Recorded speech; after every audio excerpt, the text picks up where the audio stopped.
at one point, my mom was laid off. The company ended up getting acquired, and she didn't have a job. I lived with her at the time, and we ended up having to move in with my grandma, and I lived on the couch for a while. We'll always kind of reflect on that, especially during times like this. It's interesting because I think that experience would have probably scared more people away. Like, I am not doing that shit.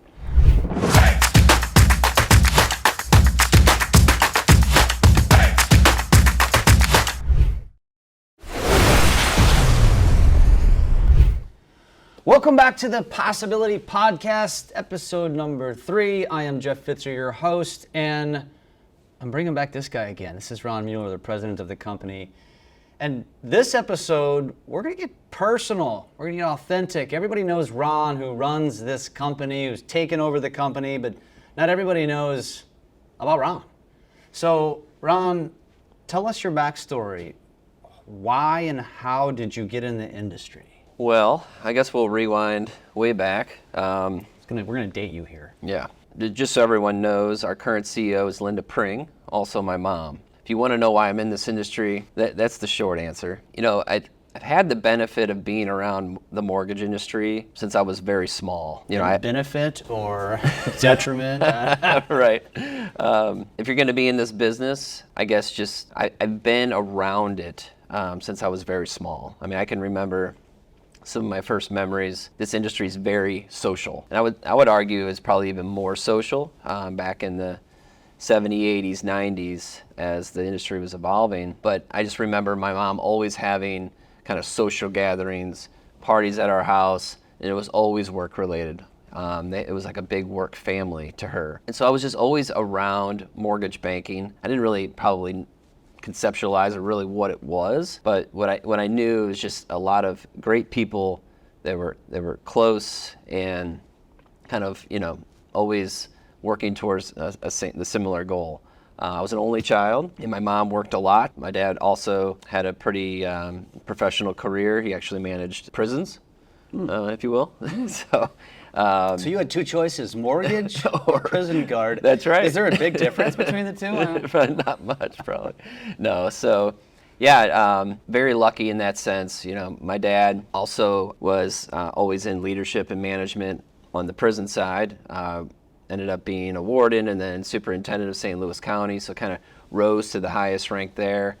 My mom always in leadership, mainly on the operations side of the mortgage industry. She started in banking, then kind of went to the bigger stuff, city, countrywide, and I got to watch all of that. I'll say, I also got to watch some things that, were not so great about the industry, and it kind of speaks to where we're at today, and why, I do have a lot of empathy for our loan officers, for some of the people, in our company where it's not easy right now. At one point, my mom was laid off. The company ended up getting acquired, and she didn't have a job. I lived with her at the time, and we ended up having to move in with my grandma, and I lived on the couch for a while. And it was like early kind of college days for me when I went to school here in St. Louis at first, and that's always left an impact on me because it was like, wow, things can change that quick. She was doing really well. We had our own house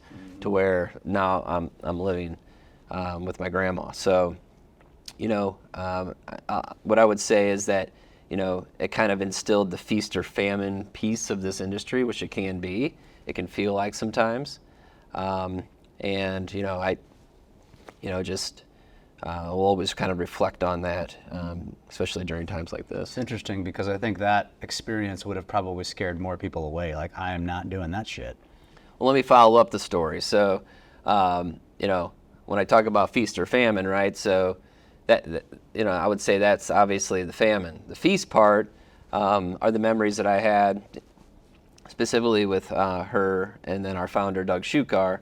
My mom actually hired Doug into the industry for his first loan officer job. Like I said, Doug was very successful.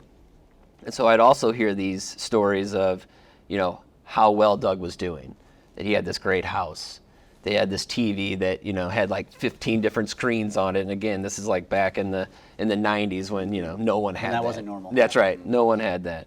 And probably my most vivid recollection was, hey, Doug just bought a Porsche with his last check. He like literally wrote a check for it.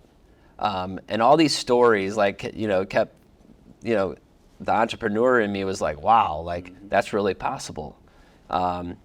And at the time, very little barrier to entry to get into the business, right?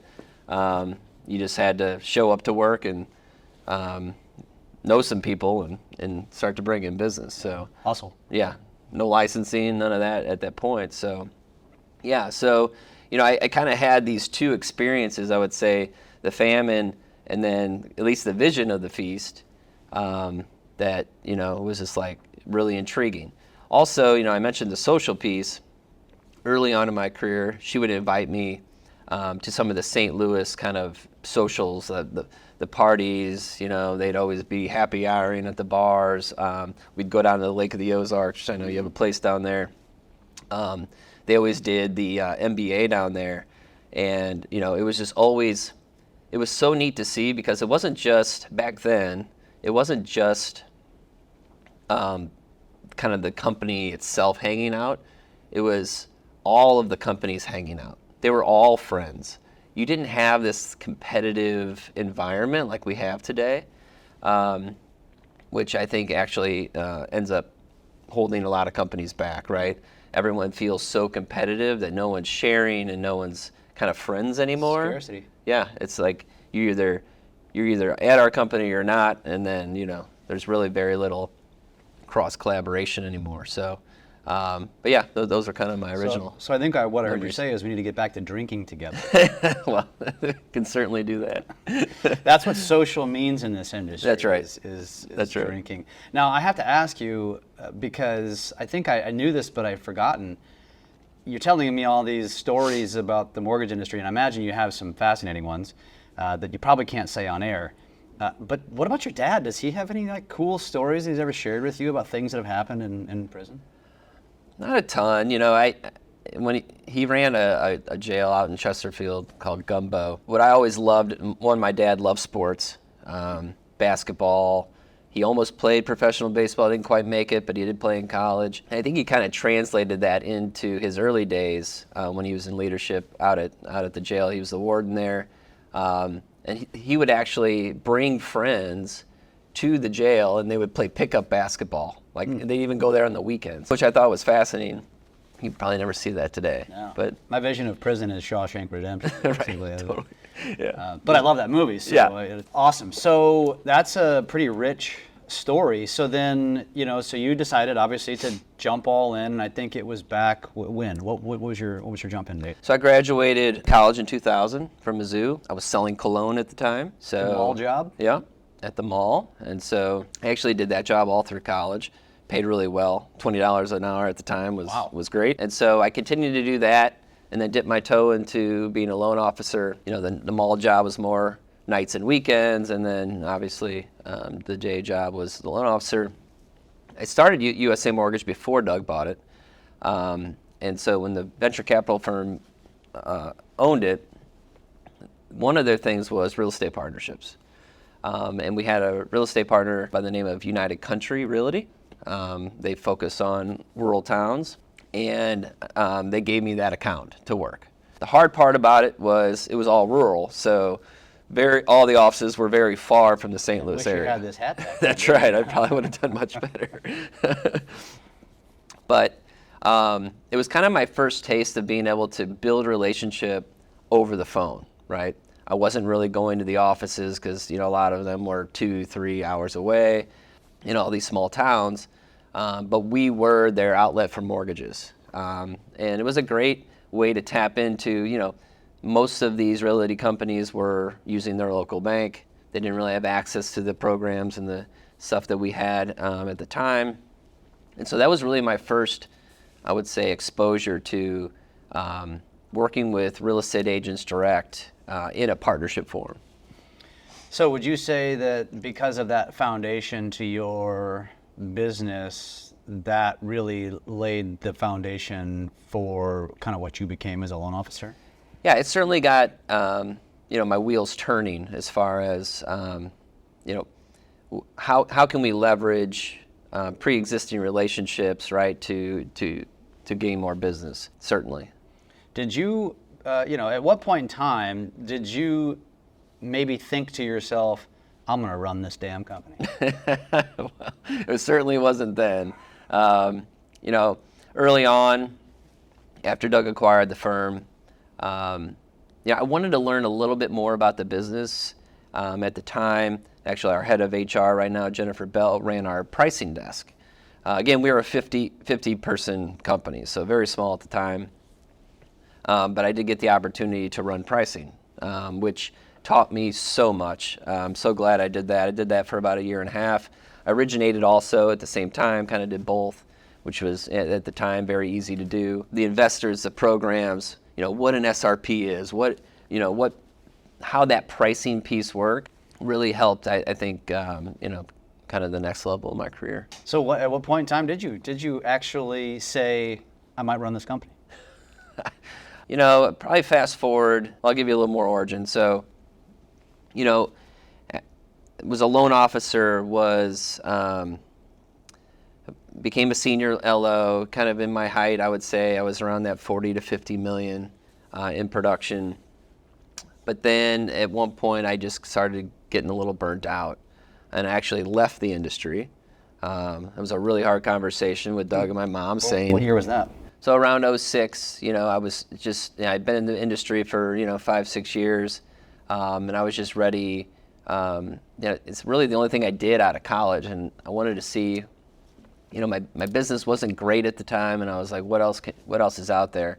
I remember sitting in my desk, I had an office here in this building, and I got a random call from a recruiter, and he said, hey, have you ever thought about becoming a recruiter?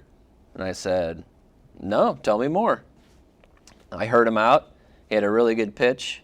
It was for a company called Agilon Finance, and they recruited for CPAs, accountants, anything in the finance world.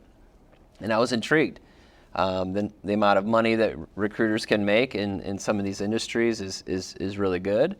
And I'm like, I might try this. How long did that last? I was there about a year and a half. The best experience. They had amazing training because they were a worldwide company. They sent you off for 2 weeks. And you have very intensive recruiting training. You're training on the phone, scripting, all of that, which later obviously translated and helped me. Had a lot of success. Placed a lot of CFOs. And I had a partner at the time. He was actually my roommate, and we did it together. And we had success. But the whole time I'm doing it, I'm also my phone is blowing up about loans because the loan business had started coming back. Mm-hmm. So, I kept getting pulled back to the mortgage industry. I loved the recruiting side, but that company was so large, it just wasn't me. I love the size of our company. 700 employees currently, at our height, $5 billion. To me, that's a sweet spot for a mortgage company. Not too large, not too small. And working for a large organization like that just wasn't me. So at the time, I had a crazy idea. I had a friend and a client named Craig Suntrip. Mm-hmm. He owned the Suntrip car dealerships here in St. Louis. Very successful, had about 5 dealerships here. I called him up one day and said, hey, I have a crazy idea. How about we leverage all of your clients that you sell cars to also sell a mortgage to? He said, I love the idea, let's talk. So we kind of flushed that out and we started a business. And luckily at the time, USA Mortgage was taking on new branches. Again, that entrepreneurial model with the P&L. And so we plugged what we branded Suntrip Mortgage into USA Mortgage. So USA, or DAS Acquisitions, if you will, was our backbone, and we had Suntrip Mortgage. And, it was successful. We started an insurance company as well, and kind of the idea was we're going to have this full financial umbrella under the Suntrip brand. We did that for about 5 years, and as the business evolved, and I recruited more loan officers to the table, it became more self-sourced, or like what we do today with real estate agents, than what was really coming from the dealerships. So I think we kind of had a moment on either we go all in on this dealership idea, because you really couldn't get enough just from the 5 dealerships, right? You really had to go nationwide.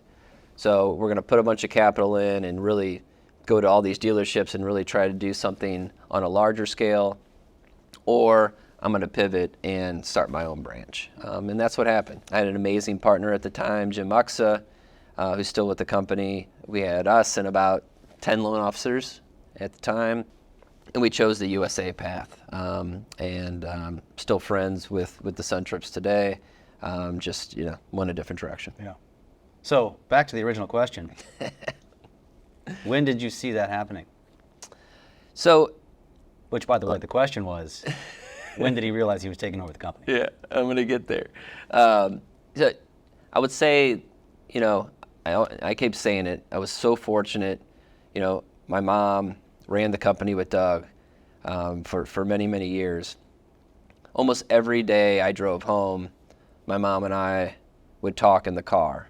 Around that, whether it's 5 o'clock or 9 o'clock when you left the office, her and I usually would debrief. And that experience, day in and day out, I would hear all of her frustrations.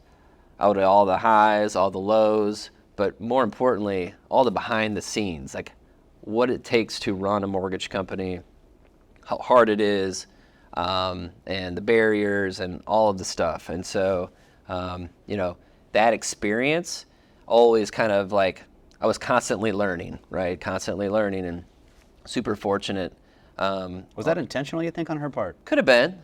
Now, for her, it's hard. She's at the top, right?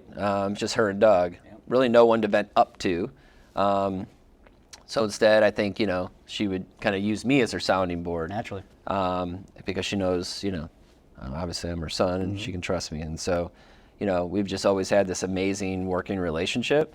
It's very stressful in this business, but, we never really let that stress ever affect our relationship. 22 years, and, although, yes, within business, you're going to have disagreements, and you're going to have arguments, and you're going to have all this stuff, and tensions are high.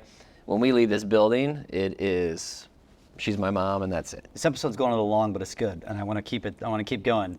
So if those of you that know Linda, and if you're with the company, you've been with the company, you know what I'm about ready to ask Ron, because you're going to probably either cringe or laugh.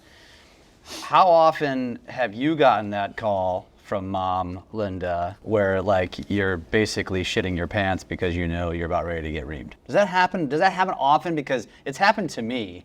Yeah. It's happened to my partners. I've heard it from others like, oh God, Right. What did I do? I will say it doesn't happen often. I know that it certainly does happen. Seen it countless times. I don't know. I feel like we have a little bit different relationship in that regard. She knows I will give it right back to her. I am not scared to do that, and just ask in our executive team meetings. Sometimes tensions get high, and Be a fly on the wall. And we'll certainly we'll go at it, but it's healthy, right? It's all healthy, like banter back and forth, and really just at the end of the day trying to find solutions and making this thing run. Her and I have very different styles from a leadership standpoint. I would call myself more of a silent leader. I like to more empower the people around me, where she really likes to take control, and she likes to be in charge, and she likes the one to be making the decisions. You'll never see anyone that will execute faster than her, ever. You give her something, you give her marching orders, and it's done in 5 minutes. Yep. And so, I've learned a tremendous amount from her on how to run this business. And for those of you that don't know Linda, I say that with great love because I am the first one to stand up and say the reason I'm here, the reason I stayed, the reason I came back was definitely Linda. So as much as you fear her, you love her, she's like a mother. She's a wonderful, wonderful human being. This is boring. Mortgage talk is boring. I want to know a little bit about you. You're a family man, you're a dad, you're married, you have kids. Tell us a little bit about your family. Yeah, I've been married 15 years. My wife, Jessie, 2 kids. Oliver's 12 now, just started 6th grade, and then Eli is in 1st grade, and he is 6. If you could retire tomorrow, what would you spend most of your time doing? Well, I love to ski, so Snow? but we're not really by mountains, so I may have to split snow my ski. time. We're talking snow ski. Yeah, sorry. So snow ski. So that's one of my passions for sure. So where would you move? Probably Colorado, but I like Utah too. What's your favorite spot in Colorado? Tell you, Ryan. What's your favorite spot in Utah? Park City. I really like the Deer Valley Mountain a lot. Okay, so you would, are you a black diamond skier? Yes. All right, then I won't be skiing with you. I'll stick to my greens. Not a double black. I can Okay, do the all blacks. right. All right. What is your favorite restaurant? Favorite restaurant? Wow. You just got diagnosed with a terminal illness. You have 1 day to live. So I always joke with my wife that I say, I call it my death meal. So there's a little restaurant. You would never know it's there. It's right up Hollive here in St. Louis. It's in a little plaza. So it's you wouldn't know it's there unless you knew. It's called Paul Mano's.